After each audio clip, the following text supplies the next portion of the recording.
Ito na yung vacuum machine namin guys nung dinala sa shop. Yan siya kung makikita natin. Inano namin, dinismantle namin, ino-overhaul. Yan kasi ang problema niya guys, kung makikita natin. Isa yan sa problema niya na yung spring niya lumabas, pati yung plates niya rin.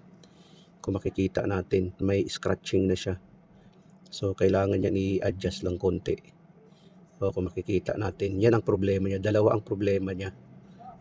So ngayon, yan naman yung sa connection niya guys. Ang ginamit natin diyan ay yung yung single Y, kasi 3 phase kasi yung connection natin, 380 volts kasi ang single Y.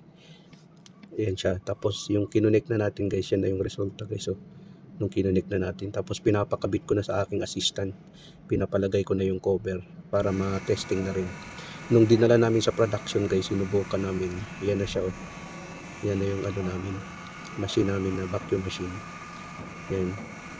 Ganun kasi ang niyan, ang procedure. Naka-on na siya, tapos sinubukan kung okay ba siya. So mga 15 seconds, dyan na yan, 16 seconds, dyan na yan makikita ang result. Yan na yung result niya guys. Kung makikita natin, okay yung pagka-sealed niya, okay na rin yung pagka-vacuum niya. So ganun lang.